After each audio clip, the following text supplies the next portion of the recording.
আজকে আমাদের বাসায় রান্না হয়েছিল বটভুনা। এটাকে অনেকে ভুনা অথবা ভাজিও বলে থাকে। ছাগলের ভুঁড়ি এবং গরুর ভুঁড়ি উভয় প্রকারের ভুঁড়ি একসাথে রান্না করা হয়েছিল। আমার শাশুড়ি আম্মাজানের হাতের এই রান্নাটা কিন্তু অনেক মজা হয়েছিল, তাই ভাবলাম রেসিপিটা আপনাদের সাথেও শেয়ার করে ফেলি। চলুন কথা না বাড়িয়ে ভিডিওটি শুরু করা যাক। হ্যালো এভরিওয়ান, আসসালামু আলাইকুম, welcome back to my new another video. I am ইমা ফ্রম ইমাস ডেইলি লাইফস্টাইল। শুরুতেই বলে রাখি, আমি কিন্তু একদমই নতুন। আমার পেজটিতে যদি আপনিও নতুন হয়ে থাকেন, অবশ্যই পেজটিকে ফলো করে পাশে থাকবেন। আম্মু প্রথমে এখানে বেশ কয়েকটি আলু একদম ছোট ছোট করে কেটে এখানে লবণ হলুদ দিয়ে কিছুক্ষণের জন্য কষিয়ে নিবে, অর্থাৎ ভাজাভাজি করে নিবে। যেহেতু দুই ধরনের ভুঁড়ি ছিল, তাই এখানে আলুর পরিমাণটা একটু বেশিই নিয়েছিল। বেশ কিছুটা সময় নিয়ে এখানে আলুগুলোকে ভেজে নিয়েছে। 50% মতো আলু এখানে সিদ্ধ হয়ে গিয়েছিল।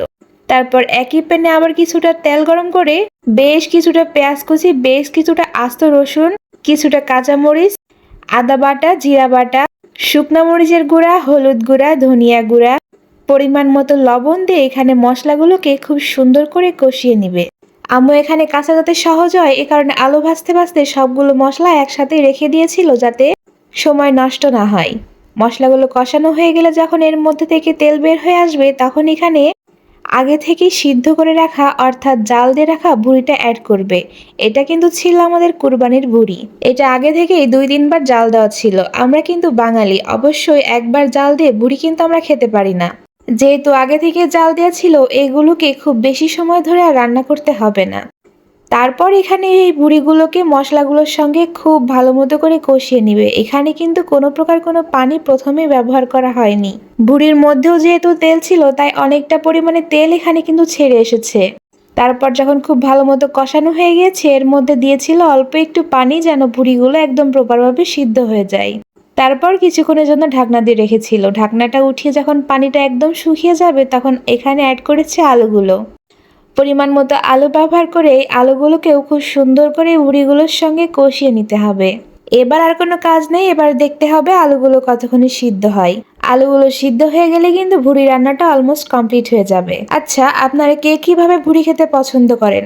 আমরা বাসার প্রত্যেকটা মেম্বারই কিন্তু এরকম ভাজি ভাজি করে ভুঁড়িটা খেতে বেশি পছন্দ করি। তাই একবারই আর অন্য কোনোভাবে রান্না না করে এভাবেই রান্না করা হয়। আর ভুঁড়ি রান্নাতে তো আলু মাস্ট দিতেই হবে, কারণ আলু হচ্ছে আমাদের বাঙালিদের খুব পছন্দের একটা খাবার। সব তরকারিতে আলু না দিলে যেন আমাদের চলেই না। আর ভুঁড়ির সাথে এরকম আলু দিয়ে ভাজাভাজি করলে খেতে কিন্তু অনেক টেস্টি হয়। আপনারাও একবার ট্রাই করে দেখতে পারেন। রান্না হতে না হতেই আমি আম্মুর কাছে আবদার করলাম আমাকে একটু বাটিতে দিতে। আমি একটু টেস্ট করে দেখলাম, অনেক মজা হয়েছিল। তারপরেই তো খানা পিনার টাইম। দেখুন দেখতে কতটা লোভনীয় হয়েছিল।